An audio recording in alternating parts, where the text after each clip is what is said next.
ನಮಸ್ಕಾರ ವೀಕ್ಷಕರೇ. ಚಿತ್ರದುರ್ಗ ಜಿಲ್ಲೆ ಬಡಗಿ ಕೆಲಸಗಾರರ ಕ್ಷೇಮಾಭಿವೃದ್ಧಿ ಸಂಘದ ಕಾರ್ಯಕಾರಿ ಸಮಿತಿ ಚಿತ್ರದುರ್ಗ ಜಿಲ್ಲಾ ಅಧ್ಯಕ್ಷರಾದ ಎ ಜಾಕಿರ್ ಹುಸೇನ್ ಹಾಗೂ ಪದಾಧಿಕಾರಿಗಳು ಪತ್ರಿಕಾಗೋಷ್ಠಿಯಲ್ಲಿ ಪಾಲ್ಗೊಂಡಿದ್ದರು. ರಾಜೀವ್ ಗಾಂಧಿ ವಸತಿ ಯೋಜನೆ ಅಡಿಯಲ್ಲಿ ಮನೆ ನಿರ್ಮಿಸಿ ಕೊಡಬೇಕೆಂದು ಸರ್ಕಾರಕ್ಕೆ ಒತ್ತಾಯಿಸಿದರು. 2010ಕ್ಕೆ ನಾವು ಖರೀದಿ ಮಾಡಿದ್ವಿ.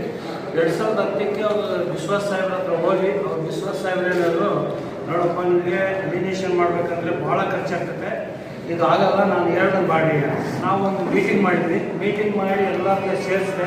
ಪೂರ್ತಿ 418 ಜನ ಮತ್ತು ಇನ್ನೊಂದು 600 ಜನ, ಒಟ್ಟಿಗೆ 1000 ಜನ. ನಮ್ಮದು 418 ಜನಕ್ಕೆ ಮನೆ ಶಾಂಕ್ಷನ್ ಆಗಿದೆ.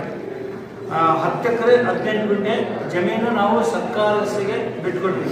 ನಗರಸಭೆ ಆಯುಕ್ತರಸಿಗೆ 10 ಎಕರೆ 18 ಗುಂಟೆ ರಿಜಿಸ್ಟ್ರೇಷನ್ ಮಾಡಿದ್ವಿ. ಕಂಡೀಷನ್ ಮೇಲೆ ಏನು ಕಂಡೀಷನ್ ಮಾಡಿದ್ರೆ, ನೀವು ನಮಗೆ ರಿಜಿಸ್ಟ್ರೇಷನ್ ಮಾಡಿ ನೀವು ಮನೆ ಕಟ್ಬಿಡ್ತೀವಿ ತಕ್ಷಣ ಅಂತ ಹೇಳಿ. ಇನ್ನೂವರೆಗೂ 10 ವರ್ಷ 15 ವರ್ಷ ಆಗೈತೆ.